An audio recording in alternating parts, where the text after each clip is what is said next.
छोटी मोटी नौकरियां करने के बाद उसने एक नया धंधा शुरू किया और यही था उसका सबसे बड़ा स्कैम। मैडॉफ के सबसे बड़े इन्वेस्टर्स में से एक, जिसे $7 बिलियन का नुकसान हुआ, वो लोगों से पैसा लेने लगा और उनको एक धमाकेदार ऑफर दिया। ये बैंक इटालियन इमिग्रेंट्स को हाई इंटरेस्ट रेट देने का वादा करता था, लेकिन असली में ये एक स्कैम बैंक था। अथॉरिटीज ने इन्वेस्टिगेशन की तो पता चला कि $65 बिलियन से भी ज्यादा का स्कैम हुआ है, जिसे इंडियन करेंसी में देखा जाए तो 5,40,000 करोड़। वो अमेरिका आया बड़ा आदमी बनने का सपना लेकर, लेकिन यहाँ सिर्फ छोटी मोटी नौकरियां मिली।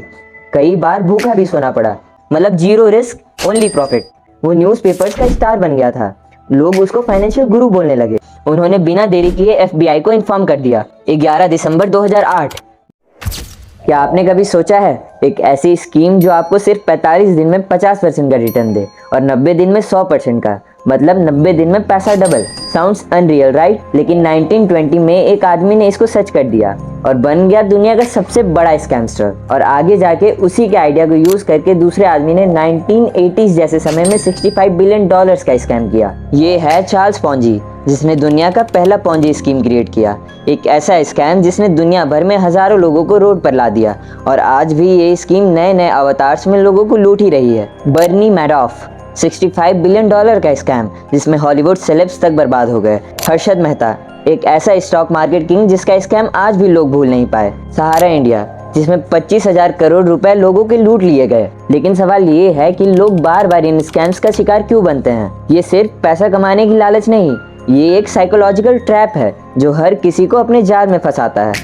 25 दिन में पैसा डबल, 25 दिन में पैसा डबल। और सबसे शॉकिंग बात ये है कि ये स्कैम्स आज भी चल रहे हैं। Chit fund scams, crypto Ponzi schemes, real estate frauds, नए अवतार्स, नए स्कैमस्टर्स। और एक बड़ा सवाल ये है कि क्या कोई ऐसा पॉन्जी स्कीम बना सकता है जो कभी कोलैप्स ही ना हो?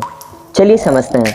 1882 में इटली के एक छोटे से शहर ल्यूगो में एक लड़का पैदा होता है, चार्लो पिएट्रो गियोवानी गुग्लिएल्मो टिबाल्डो पॉन्जी। यही लड़का आगे जाके दुनिया के सबसे बड़े फाइनेंशियल स्कैम्स में से एक को इंट्रोड्यूस करने वाला था, जिसे आज हम पॉन्जी स्कीम के नाम से भी जानते हैं। पॉन्जी का बचपन एक आम मिडिल क्लास फैमिली में गुजरा, लेकिन उसके सपने हमेशा बड़े थे। वो एक रिच और सक्सेसफुल बिजनेसमैन बनना चाहता था और जब वो बड़ा हुआ तो उसने यूनिवर्सिटी ऑफ रोम ला सैपिएंजा में पढ़ाई शुरू की, लेकिन यहाँ ज़्यादा वक्त तक टिक नहीं सका। दोस्तों के साथ मजे मस्ती, पार्टी और लेविश लाइफस्टाइल के चक्कर में उसका फोकस हट गया और एक दिन उसकी जेब बिल्कुल खाली हो गई। जेब खाली हो और सपने बड़े हो तो आदमी क्या करता है? 1903 में सिर्फ $2 लेकर पॉन्जी ने इटाली छोड़ा और नए सपनों के साथ USA पहुंच गया। पॉन्जी ने कई छोटी मोटी जॉब्स की, लेकिन कहीं भी ज़्यादा दिन तक टिक नहीं सका। एक बार कनाडा गया तो वहाँ एक बैंक को जरोसी में काम मिला।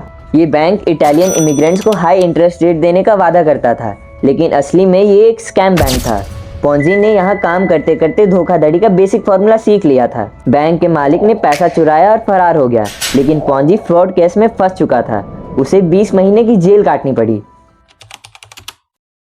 जेल से छूटने के बाद भी उसके सपने बड़े ही थे, लेकिन अब उसे कोई सीधा रास्ता नहीं दिख रहा था। छोटी मोटी नौकरियां करने के बाद उसने एक नया धंधा शुरू किया और यही था उसका सबसे बड़ा स्कैम। 1919 का टाइम था। इटाली से अमेरिका आए एक ब्रोक आदमी, चार्ल्स पॉन्जी। उसके पास ना पैसा था ना कोई बड़ी डिग्री, बस एक चीज थी, एक शातिर दिमाग। वो अमेरिका आया बड़ा आदमी बनने का सपना लेकर, लेकिन यहाँ सिर्फ छोटी मोटी नौकरियां मिली। कई बार भूखा भी सोना पड़ा, लेकिन पॉन्जी का दिमाग उसको चैन से सोने भी नहीं दे रहा था। और अचानक से एक दिन उसके हाथ एक चीज लगी, इंटरनेशनल रिप्लाई कूपन्स, जिसे IRC भी कहा जाता था। ये एक तरह के पोस्टल वाउचर्स होते थे जो एक देश से दूसरे देश में एक्सचेंज किए जा सकते थे। पॉन्जी ने देखा कि इटाली में ये कूपन सस्ते मिल रहे हैं और US में महंगे बिक रहे हैं, और इसे देखने के बाद पॉन्जी के दिमाग में एक आइडिया आया। उसने सोचा, अगर मैं इटाली से ये कूपन सस्ते खरीदूं फिर US में महंगे बेचूं तो पैसा ही पैसा होगा। थ्योरेटिकली लेवल पर ये परफेक्ट प्लान था, लेकिन ये सिर्फ थ्योरी थी। पॉन्जी ने अपने प्लान को इन्वेस्टमेंट अपॉर्चुनिटी का नाम दिया। वो लोगों से पैसा लेने लगा और उनको एक धमाकेदार ऑफर दिया। 45 दिन में 50% प्रॉफिट और 90 दिन में 100% का प्रॉफिट, मतलब 90 दिन में पैसा डबल। कोई भी बैंक या इन्वेस्टमेंट ये रेट नहीं दे सकता था। लोग पागल हो गए। सबने सोचा, अगर इतने कम टाइम में पैसा डबल हो रहा है तो पैसा लगाने में क्या बुराई है। थोड़ा थोड़ा करके लोग अपनी सेविंग्स पॉन्जी के हाथ में देने लगे। शुरुआत छोटी थी, लेकिन धीरे धीरे पैसों की बारिश होने लगी। पॉन्जी नए इन्वेस्टर्स से पैसा लिया करता था और पुराने इन्वेस्टर्स को उन्हीं का पैसा दिया करता था। जितने लोग भी पैसा वापस ले रहे थे उनको टाइम पे उनका रिटर्न मिल रहा था। कॉन्फिडेंस बढ़ने लगा और नए इन्वेस्टर्स भी ज्यादा पैसा डालने लगे। पॉन्जी अब सिर्फ एक आम आदमी नहीं रहा, एक स्कैम चलाकर वो अमेरिका का बड़ा बिजनेसमैन लगने लगा। उसने बड़े घर लिए, लग्जरी कार्स खरीदी, एक्सपेंसिव सूट्स पहने और हाई प्रोफाइल पार्टीज देने लगा। वो न्यूज़पेपर्स का स्टार बन गया था। लोग उसको फाइनेंशियल गुरु बोलने लगे। मगर जो लोग नहीं समझ रहे थे वो ये था कि पॉन्जी कभी कोई आईआरसी ट्रीट कर ही नहीं रहा था। ये सिर्फ एक इल्यूजन था। नए पैसे पुराने लोगों को वापस करके वो स्कैम चला रहा था। जब तक नए इन्वेस्टर्स आते रहे तब तक सब कुछ स्मूथ चल रहा था, लेकिन ये बबल ज्यादा दिन तक टिकने वाला नहीं था। जब पैसा डबल हो रहा था तब लोग मजे ले रहे थे, लेकिन जैसे ही कुछ लोगों ने अपना पूरा पैसा निकालना चाहा, स्कैम का बवाल शुरू हो गया। अथॉरिटीज ने इन्वेस्टिगेशन शुरू की। सबको डाउट होने लगा कि सच में ये स्कीम काम कैसे कर रही है। जर्नलिस्ट और फाइनेंशियल एक्सपर्ट्स ने पॉन्जी के अकाउंट को चेक किया और ये क्लियर हो गया कि आईआरसी का सिस्टम एक बड़ा फ्रॉड था। 1920 तक पॉन्जी का पुराना झूठ बिखरने लगा। जब एक फाइनेंशियल न्यूज़पेपर ने रिपोर्ट लिखी कि पॉन्जी की कंपनी के पास उतने आईआरसी है ही नहीं जितने होने चाहिए, तब लोग पैनिक मोड में आ गए। लोग अपना पैसा वापस मांगने लगे और स्कैम की बिल्डिंग धीरे धीरे गिरने लगी। पॉन्जी ने कोशिश की कि सबको समझाए कि सब कुछ ठीक है, लेकिन झूठ ज्यादा दिन तक टिकता नहीं। अगस्त 1920 में पॉन्जी अरेस्ट हो गया। $20 मिलियन का स्कैम, जो आज के ज़माने में $250 मिलियन से भी ज़्यादा होता है, फाइनली एक्सपोज हो चुका था। पॉन्जी जेल चला गया। जेल से छूटने के बाद भी उसने छोटी मोटी स्कीम्स चलाने की कोशिश की, लेकिन अब दुनिया समझदार हो चुकी थी। उसकी कोई भी स्कीम सक्सेसफुल नहीं हो पाई। आखिर में उसको इटाली वापस भेज दिया गया, जहां 1949 में गरीबी में उसकी मौत हो गई। जो आदमी एक ज़माने में अमेरिका का सबसे बड़ा कॉन आर्टिस्ट हुआ करता था, उसे अपनी ज़िंदगी के आखिरी दिन भिखारियों की तरह जीना पड़ा। पॉन्जी का स्कैम भले खत्म हो चुका था, लेकिन उसका नमक आज भी दुनिया में मौजूद है। आज भी जो स्कीम्स नए इन्वेस्टर्स का पैसा पुराने इन्वेस्टर्स को देकर चलता है, उसे पॉन्जी स्कीम्स कहते हैं। लेकिन ये तो कुछ भी नहीं था, क्योंकि असली स्कैम तो अब होने वाला था, जिसे the biggest Ponzi schemes in history भी कहा जाता है। बर्नी मैडॉफ, $65 बिलियन का fraud, the biggest financial scam ever, जिसे the biggest Ponzi schemes in history भी कहा जाता है, जिसमें मैडॉफ ने हॉलीवुड सेलिब्रिटीज, बैंक्स और चैरिटीज को भी स्कैम किया।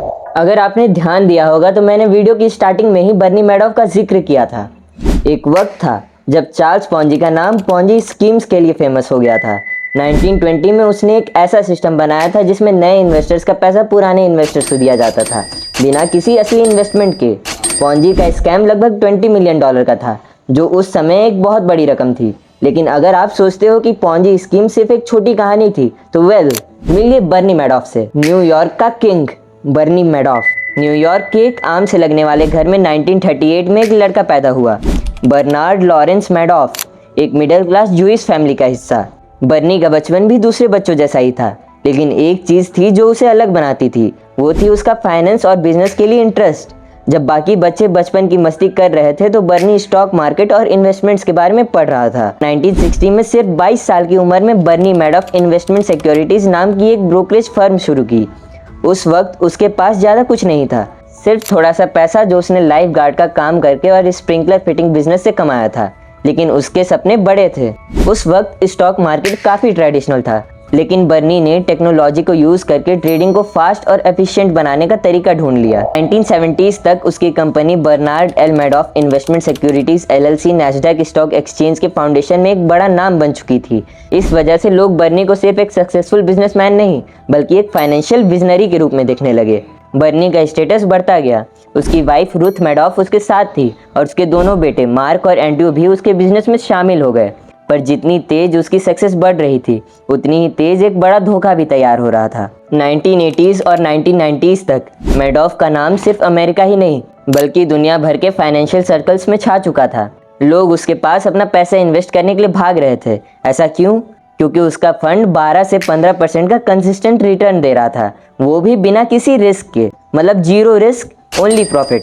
ये सुनने में ही अजीब लगता है, क्योंकि स्टॉक मार्केट कभी एक जैसा रिटर्न देता ही नहीं। लेकिन बर्नी का मैजिक चल रहा था। लेकिन असल में कोई मैजिक था ही नहीं, ये एक पॉन्जी स्कीम थी जिसमें नए इन्वेस्टर्स का पैसा पुराने इन्वेस्टर्स के पैसे को रिटर्न करने के लिए यूज़ किया जा रहा था। जब तक नए लोग पैसा लगाते रहते थे, स्कीम चलती रहती थी। लेकिन जैसे ही नए इन्वेस्टमेंट्स बंद होते हैं, स्कैम एक्सपोज हो जाता है।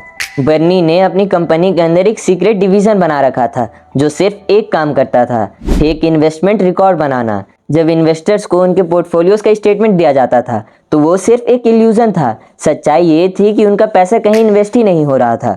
जब बर्नी मैडॉफ का स्कैम एक्सपोज हुआ तो दुनिया भर में हल्ला मच गया। अथॉरिटीज ने इन्वेस्टिगेशन की तो पता चला कि 65 बिलियन डॉलर से भी ज्यादा का स्कैम हुआ है, जिसे इंडियन करेंसी में देखा जाए तो 5,40,000 करोड़। ये हिस्ट्री का सबसे बड़ा पॉन्जी स्कैम था। मैडॉफ का स्कैम सिर्फ आम इन्वेस्टर तक सीमित नहीं था, इसने दुनिया भर के बड़े सेलिब्रिटीज, बैंक्स, हेज फंड्स और चैरिटीज को भी अपने जाल में फंसाया था। स्टीवन स्पिलबर्ग, एक हॉलीवुड डायरेक्टर जिसकी चैरिटी ने भी उस पर पैसा इन्वेस्ट किया था, केविन बैकॉन और कायरा सैडविक, हॉलीवुड एक्टर्स, इन दोनों ने भी अपनी लाइफ सेविंग्स खो दी। लैरी किंग, एक फेमस टीवी होस्ट, उनकी भी हेवी इन्वेस्टमेंट्स मैडॉफ ने लूट ली। जॉन मेल्कोविक, एक हॉलीवुड एक्टर, इनका भी करोड़ रुपयों का नुकसान हुआ। फ्रेड विल्पॉन, न्यूयॉर्क मेट्स के ओनर, विप्लॉन ने मैडॉफ के फंड में करोड़ों रुपए इन्वेस्ट किए थे। और फाइनली जेफरी पिकोवर, मैडॉफ के सबसे बड़े इन्वेस्टर्स में से एक, जिसे 7 बिलियन डॉलर्स का नुकसान हुआ। चैरिटेबल ऑर्गेनाइजेशंस, कई स्विस बैंक्स और हेज फंड्स ने भी बिलियन डॉलर्स का लॉस उठाया, जिसमें HSBC, BNP पैरिबास और रॉयल बैंक ऑफ स्कॉटलैंड जैसे बड़े नाम शामिल थे। 2008 के फाइनेंशियल क्राइसिस की वजह से इन्वेस्टर्स ने अपना पैसा वापस लेना शुरू किया। मैडॉफ के पास नए इन्वेस्टर्स नहीं थे जो पुराने इन्वेस्टर्स को पेमेंट दे सके। दिसंबर 2008 में मैडॉफ ने अपने दोनों बेटों को बताया कि पूरा बिजनेस एक स्कैम है। उसके दोनों बेटे शॉक थे। उन्होंने बिना देरी किए FBI को इन्फॉर्म कर दिया। 11 दिसंबर 2008 बर्नी मैडॉफ को अरेस्ट कर लिया गया। जब अथॉरिटीज ने पूरी स्कीम्स का एनालिसिस किया तो पता चला कि 65 बिलियन डॉलर का फ्रॉड किया गया था। 2009 में बर्नी मैडॉफ को 150 साल की जेल की सजा सुनाई गई। उसकी पूरी प्रॉपर्टी ऑक्शन कर दी गई। उसका पूरा परिवार बिखर गया। उसके बड़े बेटे मार्क मैडॉफ ने 2010 में सुसाइड कर लिया और दूसरा बेटा एंड्रयू भी 2014 में कैंसर से मर गया। बर्नी ने जेल में ही अपनी जिंदगी के आखिरी दिन गुजारे और 2021 में 82 साल की उम्र में उसकी मौत हो गई। बर्नी मैडॉफ का स्कैम सिर्फ एक फाइनेंशियल फ्रॉड नहीं था, ये एक साइकोलॉजी का भी गेम था। लोगों की ग्रीड, ब्लाइंड ट्रस्ट और एक too good to be true deal के लिए टेंडेंसी इस स्कैम की एक असली फ्यूल थी। अगर कोई इन्वेस्टमेंट हमेशा प्रॉफिट गारंटी करती है तो वो असली नहीं हो सकती। बर्नी मैडॉफ का स्कैंडल एक वार्निंग है कि फाइनेंस की दुनिया में किसी पर भी अंधा विश्वास नहीं करना चाहिए, चाहे वो कितना भी बड़ा नाम हो। If something sounds too good to be true तो उसमें भरोसा करना जरूरी नहीं है। चार्ल्स पॉन्जी का स्कैम बस कुछ सालों के लिए चला था, जबकि मैडॉफ का स्कैम 30-40 साल तक सक्सेसफुली चलता रहा। मोरल ये है कि अगर कोई आपको गारंटीड हाई रिटर्न्स का प्रॉमिस करे तो शायद वो भी एक नए पॉन्जी या मैडॉफ का वर्जन हो। तो अब बारी है इस सवाल के जवाब की कि क्या कोई पॉन्जी स्कीम बना सकता है जो कभी कोलैप्स ना हो? तो इसका सीधा जवाब है नहीं, क्योंकि कोई भी पॉन्जी स्कीम तब तक चलती है जब तक नए लोग पैसा डाल रहे होते हैं। सिस्टम का पूरा स्ट्रक्चर ही इसी पर बेस्ड होता है। नए इन्वेस्टर्स का पैसा लो, पुराने इन्वेस्टर्स को पैसा दो। जैसे ही नए लोग आना बंद होते हैं स्कैम कोलैप्स हो जाता है। इसे चाहे कितनी भी स्मार्टली चला लिया जाए, एक ना एक दिन स्कैम कोलैप्स होगा ही। या तो नए इन्वेस्टर्स कम हो जाएंगे या फिर किसी ना किसी पॉइंट पे लोग स्कैम पकड़ लेंगे जिससे वो ज़्यादा टाइम तक टिक पाए। पर एंड में स्कैम ही होता है, चाहे जितना भी स्मार्टली डिजाइंड हो। तो इस डॉक्यूमेंट्री के लिए बस इतना ही। मिलते हैं अगले डॉक्यूमेंट्री में, तब तक के लिए बाय।